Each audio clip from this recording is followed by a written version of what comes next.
I always knew I wasn't the favorite, but I never imagined they'd make it legally binding. It's funny, isn't it? How a family can operate on a set of unwritten rules for decades, and everyone just accepts their role. I was the responsible one. The fixer. The safety net. My sister, Chloe, was the dreamer. The golden child. The one who got to chase butterflies while I was busy making sure the garden wasn't on fire.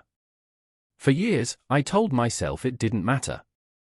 I loved them, and that's what you do for family, right? You show up. You support them. You write the checks and don't ask when you'll be paid back, because the unspoken answer is always never. My parents ran a small, perpetually struggling bookstore called The Final Chapter. A bit on the nose, I always thought, considering how close it was to closing every other Tuesday. I went to school for finance, got a good job in the city, and a significant chunk of my salary went directly into propping up their quaint little dream. It was always framed as a loan, of course. Just until this new shipment of bestsellers comes in, Liam, just to cover payroll until the Christmas rush. Son, the Christmas rush never seemed to rush quite enough. Chloe, meanwhile, was finding herself. She found herself in a pottery class in New Mexico, a yoga retreat in Bali, and a disastrous attempt at an artisanal macrame business on Etsy. Each adventure was funded by the bank of Mom and Dad, which was, in turn, funded by the bank of me. I was the silent, uncredited executive producer of my sister's whimsical life. I swallowed my resentment, telling myself I was the stable one, the one who could handle it. They needed me. It was a role I didn't ask for, but one I played with dutiful precision. Until the day the script was flipped, and I found out that my entire role was about to be written out of the show for good. The breaking point wasn't a single, dramatic explosion. It was more like death by 1,000 paper cuts, and the final cut came in the form of a gold-embossed invitation. My parents' 40th wedding anniversary was coming up, and they decided they wanted to celebrate in style. Not with a quiet family dinner, mind you. No, they wanted a fully catered, 3-course meal, open bar, 100-guest extravaganza. My mother called me, her voice trembling with manufactured excitement. Liam, darling. We have the most wonderful news. Your father and I have decided to finally retire, and we want to celebrate our anniversary with a proper party. A real legacy event. I could already feel my wallet getting lighter. I asked the simple, logical question. That sounds great, Mom. What's the budget? The silence on the other end of the line was deafening. Budget, she finally chirped, as if I'd just asked her to explain quantum physics. Oh, honey, don't be so drab. This is a celebration. It's for family. That word again. Family. Their favorite get-out-of-jail-free card.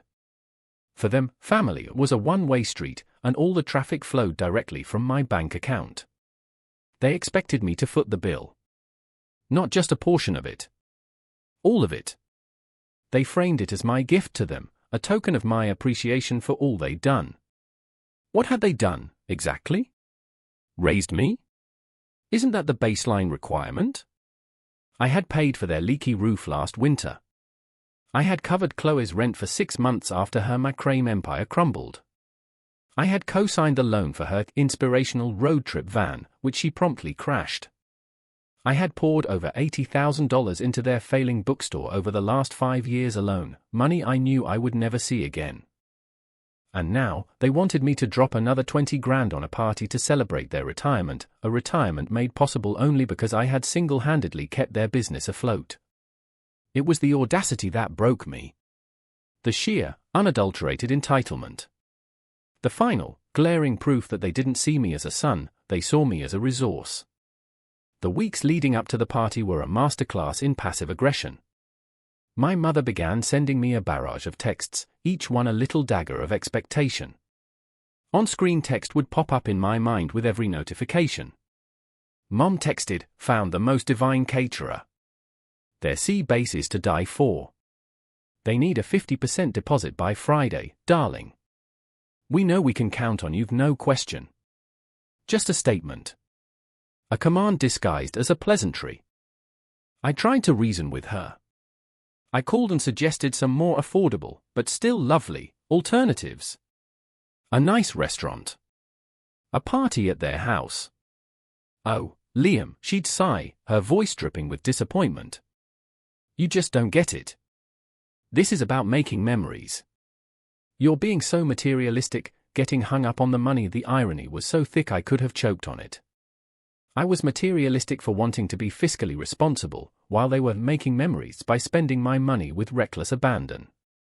Chloe, of course, was no help. She was appointed the party's creative director. Her contributions consisted of sending me links to $500 floral arrangements and suggesting a live string quartet. When I pointed out the cost, she sent back a text that I think perfectly encapsulates her entire worldview. Chloe texted, Liam, stop being so negative. You're harshing the vibe. It's a party, it's supposed to be fun. Just let Mom have her day. They were a tag team of delusion. I was the villain, the killjoy, the soulless bean counter who was trying to ruin their perfect, beautiful dream. Every objection I raised was met with the same wall of guilt. We sacrificed so much for you kids. After all we've done, we just thought you'd be happy for us. I felt like I was losing my mind. Was I the crazy one? Was it normal to be treated like a walking ATM by the people who were supposed to love you unconditionally? The constant pressure, the emotional manipulation, it was exhausting. But it was also clarifying. For the first time, I wasn't just annoyed. I was angry. And I started making a plan. The breaking point of the breaking point came during a phone call with my father. I decided to try a different approach. No emotion. Just facts. I sat down with my bank statements and a spreadsheet, yes, a spreadsheet, the great enemy of whimsical family vibes, and I called him. Dad, I started, my voice calm and even. I need to talk to you about the party budget. I've been looking at my finances, and I want to be transparent with you. I then proceeded to walk him, line by line, through the last 5 years of my loans to them and to Chloe. The emergency plumbing repair. The property taxes for the store. The down payment on Chloe's car. The endless, countless just a few hundred to tide us over. The grand total, not including the party, was staggering. I let the number hang in the air between us.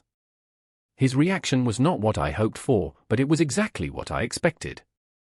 He got quiet for a moment, and then he scoffed. A sharp, ugly sound. What is this, Liam? Are you keeping score? Is that what this is about? Shaking down your own parents. I didn't raise my voice. It's not about shaking anyone down, Dad. It's about context. You're asking me for a massive, non-essential expense while I am already supporting this family to the tune of a new luxury car every single year. That's when he lost it. Supporting us? Supporting us? We supported you. We paid for your college, he roared. It was his favorite talking point. Dad, I got scholarships that covered 70% of my tuition, and I worked 2 jobs to pay for the rest and my living expenses. You paid for my books my freshman year. I'm grateful for that, but let's not pretend you funded my entire education. I took a breath. You always told me that my finance degree was a great investment for the family. It seems like I'm the only one who ever paid out a dividend. The line went silent. The truth had hit him, and he had no defense against it. So he resorted to the only tool he had left. You've become a cold, selfish man, he said, his voice low and venomous. I don't even know who you are anymore. Then he hung up. And in that moment, I knew there was no going back. They would never see it. They would never change. So I would have to. After that disastrous phone call, a chilling silence descended. No more calls. No more demanding texts. Just a suffocating void where my family used to be. It was clear they were trying to freeze me out, assuming the pressure of their disappointment would make me crumble and come crawling back with my checkbook open. But they miscalculated. Their silence wasn't a punishment, it was a gift. It gave me time to think. It gave me space to move. My anger solidified from a hot, messy emotion into something cold, hard, and sharp. My plan began to take shape, and it was no longer just about refusing to pay for a party. That felt too small, too passive. I needed to do something that would fundamentally alter the dynamic forever. I needed to retrieve my power. I called my lawyer, a sharp woman named Ms. Albright whom I'd used for my apartment closing. I explained the situation, not the emotional family drama, but the financial facts. The undocumented loans, the capital injections into their business, the years of financial entanglement. "Do I have any recourse?" I asked. "It's difficult without formal loan agreements," she said, her voice cautious. "But a consistent pattern of bank transfers labeled business loan or store inventory creates a very strong paper trail. We can argue it establishes a clear pattern of investment and expectation of repayment." Then I asked the question that had been burning in my mind. "Could you do a search on the property title for my parents' house and the LLC for the bookstore?" She agreed. A few days later, she called me back. "Liam," she said, and her tone was different. It was serious. "I have the information you requested. And you're not going to like it's my heart hammered in my chest." "What is it?" "Your parents," she said slowly, "transferred the deed to their house and 100% of the shares of their business LLC into your sister Chloe's name 3 weeks ago. The transfer was registered as a gift illegally. They no longer own anything." Chloe does. I felt the air leave my lungs. It all clicked into place.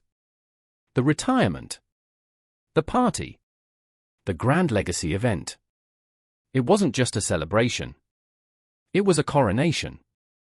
They were giving Chloe everything, and I was expected to pay for the party where they would announce that I was being left with absolutely nothing.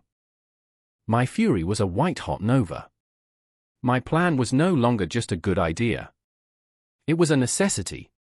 The night of the anniversary party arrived. I stood in front of my mirror, adjusting the knot on my expensive silk tie. I had decided to go. My parents and sister, receiving no RSVP and no deposit payments, were likely in a state of panic, but I knew them.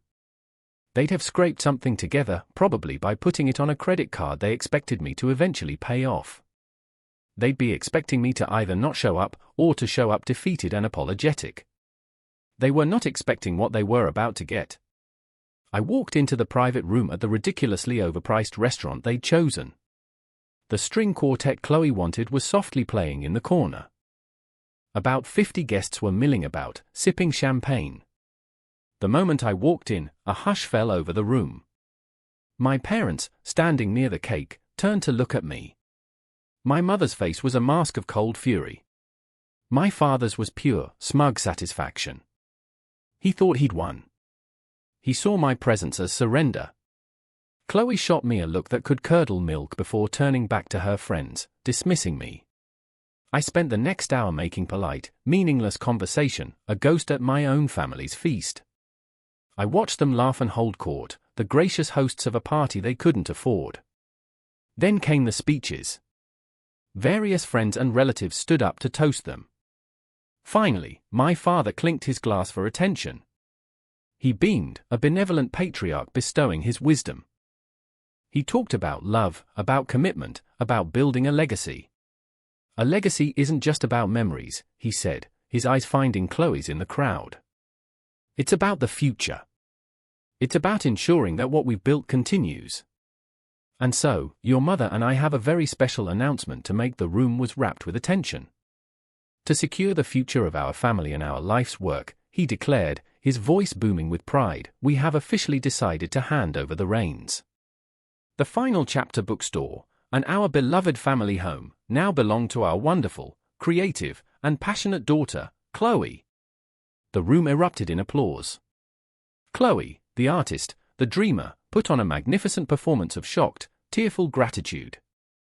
She hugged my parents, and they stood there, a perfect, beaming portrait of family unity. I just sat at my table, a small, cold smile on my face. A few moments later, the waiter, our unsuspecting catalyst, approached our table and placed the leather bill folder in front of my father. My dad didn't even look at it.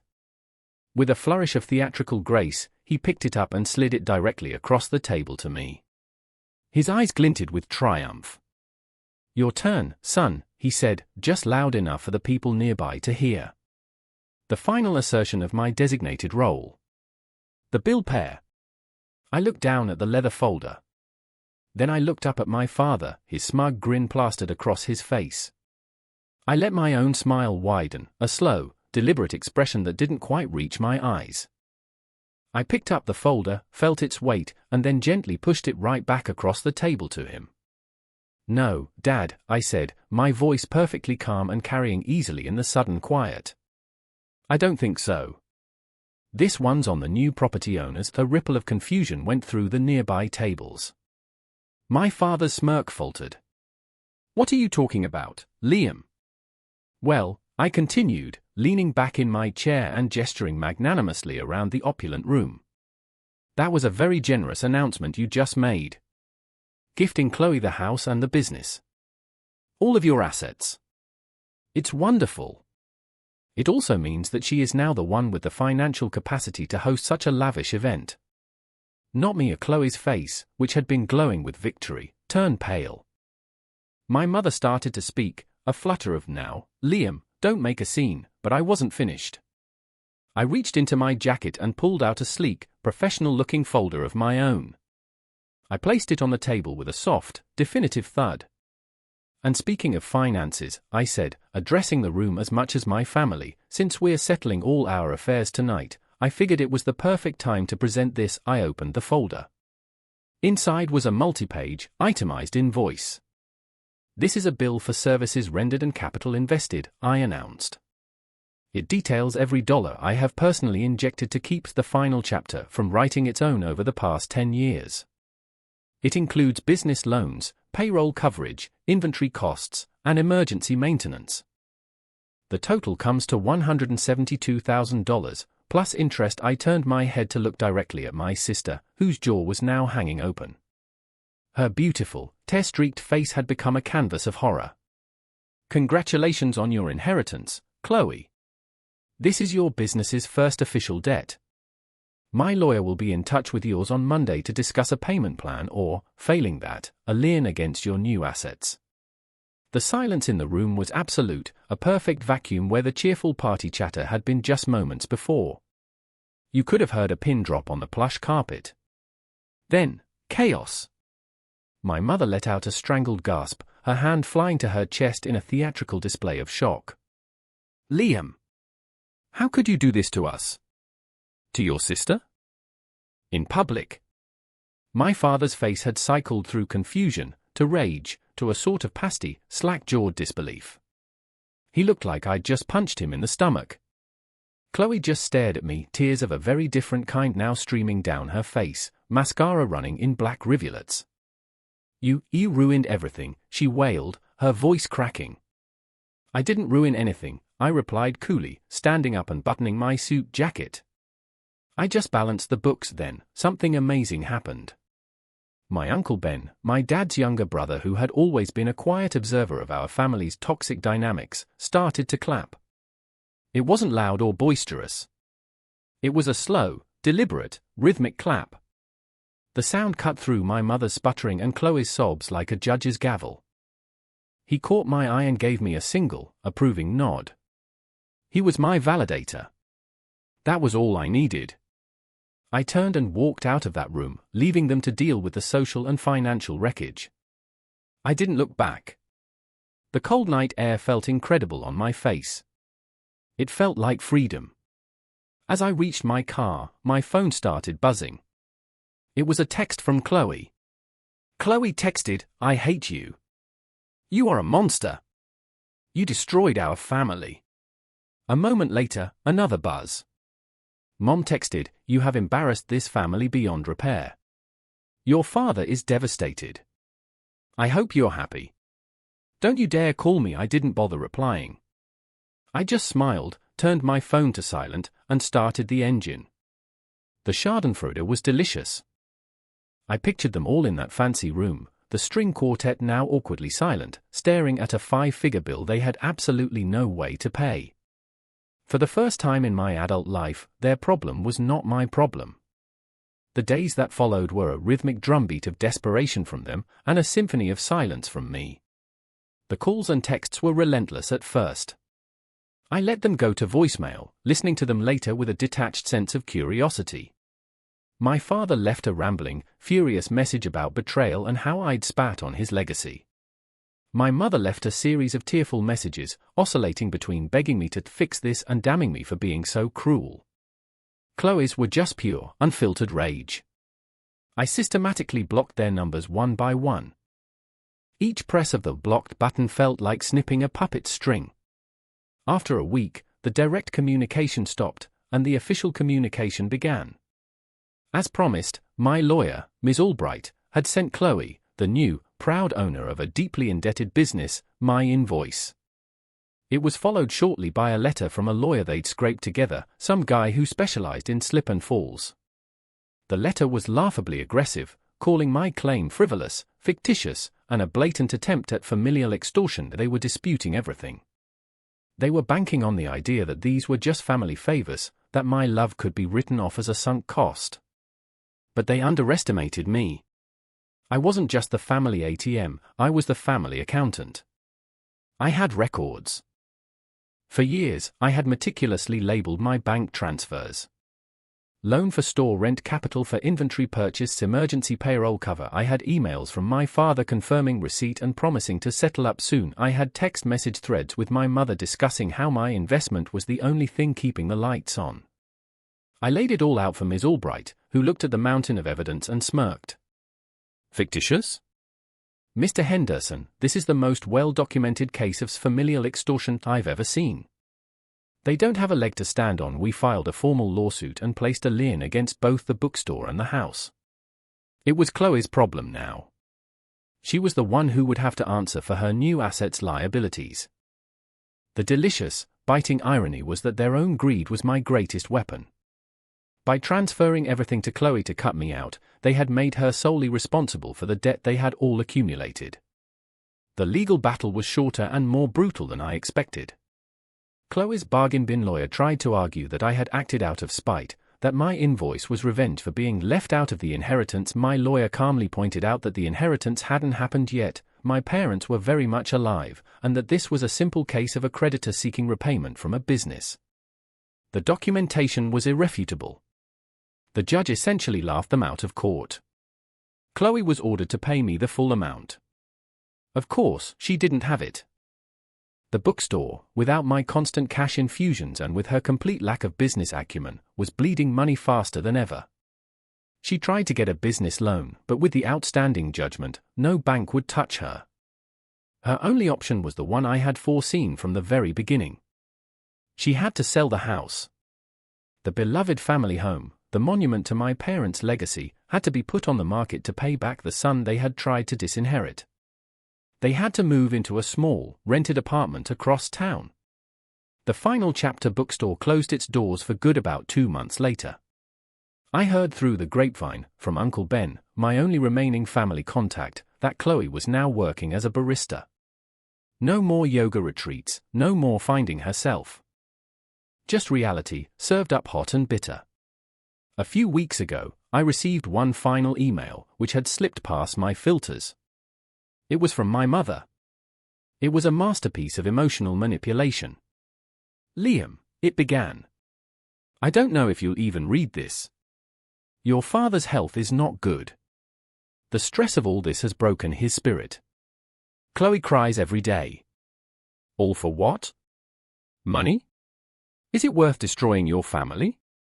We miss our son. We love you. Can't you find it in your heart to let this go and just come home?